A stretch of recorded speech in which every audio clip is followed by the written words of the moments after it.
నారీ శక్తికి పట్టం కడదాం, మహిళా రిజర్వేషన్ల బిల్లుకు అందరూ మద్దతు పలకండి. ప్రధానమంత్రి నరేంద్ర మోదీ ఒక ప్రత్యేక వ్యాసం రాసిండట, ఆర్టికల్. మీ స్వదస్తూరితో రాసిందేనా ఇది?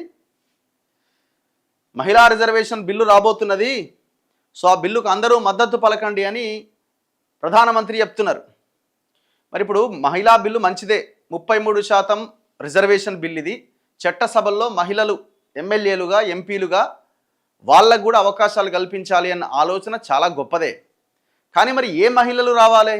ఇప్పుడు మనము ఆల్రెడీ ఉన్న ఈ రిజర్వేషన్స్లోనే చట్టసభల్లో బీసీలకు అన్యాయం జరుగుతున్నది, ఓబీసీల వాటా ఏది అని అడుగుతున్నాం. 50-60% ఉన్న ఓబీసీలకు కనీసం 20% కూడా సీట్లు ఇస్తలేరు కదా, ఒక్కొక్క జిల్లాలో అయితే ఒక్క సీటు కూడా ఇస్తలేరు కదా అని మనం మాట్లాడుకుంటున్నాం. మరి ఇప్పుడు మహిళా రిజర్వేషన్ కోటా 33% వచ్చినప్పుడు మరి ఆ మహిళా రిజర్వేషన్ కోటాలో ఏ మహిళలు ఎమ్మెల్యేలుగా ఎంపీలుగా చట్టసభల్లో ఉండాలి? మెజారిటీ వాటా ఎవరిది? ఎస్సీ ఎస్టీ బీసీలకు సంబంధించిన వాటా ఏది మహిళల్లో? మీరు మళ్ళీ గంపగుత్తగా 33% రిజర్వేషన్ అన్నప్పుడు అందులో ఈ సబ్ కోటాను కనుక డివైడ్ చేయకపోతే మళ్ళీ ఎవరైతే దొరగారో లేకపోతే ఇంకోగారో పైసలున్నోళ్ళు ఈ దొరలు మళ్ళీ వాళ్ళ భార్యలని లేకపోతే వాళ్ళ మరదలనో భార్యనో బిడ్డనో ఇంకెవరినో తీసుకొచ్చి అడగూసబెడతారు. అంతకుమించి దీనివల్ల ప్రజలకి మహిళలకి జరిగేటువంటి న్యాయం ఏంటి ప్రధానమంత్రి చెప్పాలి. నాట్ ఓన్లీ ప్రధానమంత్రి, ఇప్పుడు మద్దతు ఇచ్చేటువంటి అన్ని పార్టీలు చెప్పాలి, కాంగ్రెస్తో సహా మిగతా పార్టీలు అన్నీ. రానున్న రోజుల్లో దేశంలో పండగ వాతావరణం పరిడవిల్లబోతున్నదట. ఎవరింట్లో పండగ? ఇప్పుడు నల్గొండకు వద్దాం, రంగారెడ్డికి వద్దాం, ఫర్ ఎగ్జాంపుల్ మన జిల్లా మహబూబ్ నగర్కి పోదాం. అక్కడ మహిళా రిజర్వేషన్ వస్తే ఏ మహిళలు అధికారంలోకి రావడానికి అవకాశం ఉంటుంది? ఏ మహిళలు వస్తారు? వాళ్ళు ఆల్రెడీ ఫ్లెక్సీలు కట్టి వాళ్ళ భార్యలని కూతుర్లని మొత్తం ఫ్లెక్సీలలో ఊరేగిస్తూనే ఉన్నారు కదా, ఇంకా రాబోయే రోజుల్లో ఎమ్మెల్యే కాబోతుందని. మీరు రోడ్ల మీద చూడండి, చాలా నియోజకవర్గాల్లో ఆల్రెడీ వాళ్ళ భార్యల యొక్క రాజకీయ అరంగేట్రం కోసం ఫ్లెక్సీలతోటి హంగామా చేస్తున్నారు. డబ్బులు ఉన్నాయి కదా. ఎవరింట్లో పండగ వాతావరణం పరిడవిల్లుతుంది మహిళా రిజర్వేషన్ ద్వారా? మహిళా రిజర్వేషన్లో సబ్ కోటా, ఈ ఓబీసీ కోటా పెట్టినప్పుడే మహిళల ఇళ్లల్లో, అందరి ఇళ్లల్లో పండగ వాతావరణం వస్తుంది. అది చేయనంత కాలం దీనివల్ల పెద్దగా ప్రయోజనం ఏమీ ఉండదు. ఇంకా భయంకరంగా నష్టమే జరుగుతుంది. వివిధ రాష్ట్రాల్లో జరిగే ఈ పర్వదినాల ఆనందోత్సాహాల్లో ప్రజలు మునిగి తేలబోతున్నారు. ఈ పండుగలు జరుపుకునే దేశ విదేశాల్లోని భారతీయులందరికీ నా హృదయపూర్వక శుభాకాంక్షలు.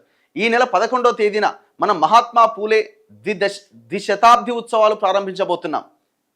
ఈ నెల 14వ తేదీన అంబేద్కర్ జయంతి సందర్భంగా డాక్టర్ బాబాసాహెబ్ అంబేద్కర్కు నివాళి అర్పించబోతున్నాం. మన హృదయాల్లో నవస్ఫూర్తిని నింపే ఈ ప్రత్యేక సందర్భాలను ఆస్వాదించడంతో పాటు దేశం ఒక చారిత్రక ఘడియ ముంగిట నిలుచున్నది. మరి అదే అంబేద్కర్ గారు, అదే జ్యోతిరావు పూలే గారు, వాళ్ళ ఆశయాలు, వాళ్ళ కలలు కన్నది వాళ్ళు ఏ డౌన్ ట్రాడ్లో ఉన్నటువంటి వర్గాలు పైకి రావాలని కోరుకున్నాయి కదా. మరి మీరు తీసుకొస్తున్న రిజర్వేషను మరి ఆ మహిళలకి అవకాశంగా మీరు కల్పించాలి కదా, తీసుకురావాలి కదా, మీరు కూడా వాళ్ళకి అవకాశం కల్పించాలి కదా. మన హృదయాల్లో నవస్ఫూర్తిని నింపే ఈ ప్రత్యేక సందర్భాలు ఆహ్వానించడంతో పాటు దేశం ఒక చారిత్రక ఘడియ ముంగిట నిలుచున్నది. ఇది మన ప్రజాస్వామ్య పునాదుల్ని బలోపేతం చేసే అవకాశాన్ని ఇవ్వడంతో పాటు సమానత్వానికి, సశక్తీకరణకు మనందరం సమిష్టిగా కట్టుబడి ఉన్నామని తెలిపే సందర్భాన్ని మన ముందు ఆవిష్కరించబోతున్నది. చట్టసభల్లో మహిళలకు రిజర్వేషన్ కల్పించే బిల్లుపై చర్చించి ఆమోదం తెలిపేందుకు మన పార్లమెంట్ ఈ నెల 16వ తేదీన ప్రత్యేకంగా సమావేశం కాబోతున్నది. ఈ సమావేశం దేశంలోని కోట్లాది మహిళల ఆకాంక్షలను ప్రతిఫలించబోతున్నది. భారత జనాభాలో సగం మహిళలే. గడిచిన కొన్నేళ్లలో మహిళా సాధికారతకు అనువైన వాతావరణం సృష్టించేందుకు నిరంతర ప్రయత్నాలు జరిగినాయి. అయినప్పటికీ సమాజంలో మహిళల కీలక స్థానానికి తగిన రీతిలో రాజకీయ ప్రపంచంలో చట్టసభల్లో వారి ప్రాతినిధ్యం లేకపోయింది. ఇది చాలా దురదృష్టకరం. 2029 లోక్సభ ఎన్నికలతో పాటు వివిధ రాష్ట్రాలకు జరిగే శాసనసభ ఎన్నికలన్నింటిలో మహిళా రిజర్వేషన్లు తప్పనిసరిగా అమలు కావాలి.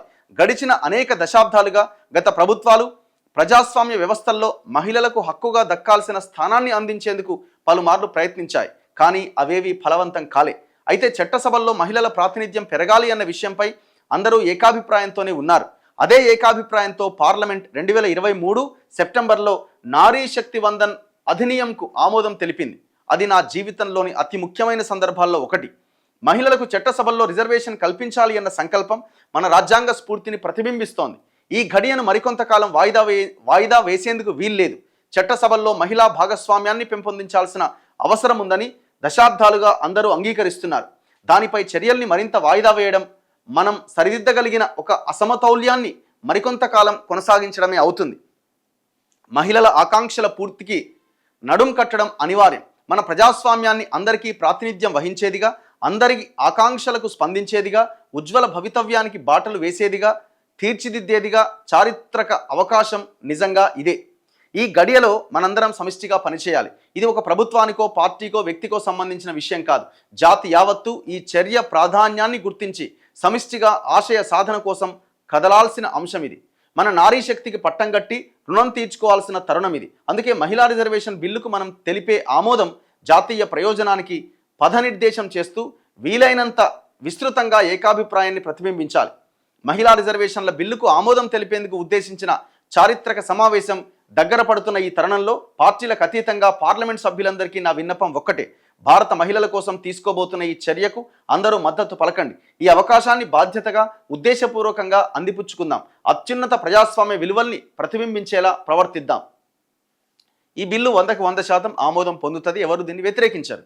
కానీ మనం అడుగుతున్నది, కొన్ని పార్టీలు అడుగుతున్నాయి, కొంత ఓబీసీ ఆలోచనలతో, బలహీన వర్గాల ఆలోచనలతో ఉన్న పార్టీలు అడుగుతున్నాయి, దీంట్లో ఓబీసీ కోటా ఏది అని అడుగుతున్నాయి. అడగాల్సిందే కదా.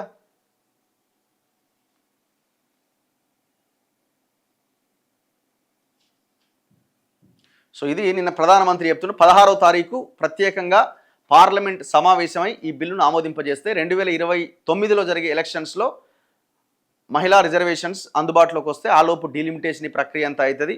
మన దగ్గర కూడా నియోజకవర్గాలు పెరగబోతున్నాయి. దాంట్లో దాదాపు ఒక 50-60 స్థానాలు దాకా మహిళకి కేటాయించబడతాయి.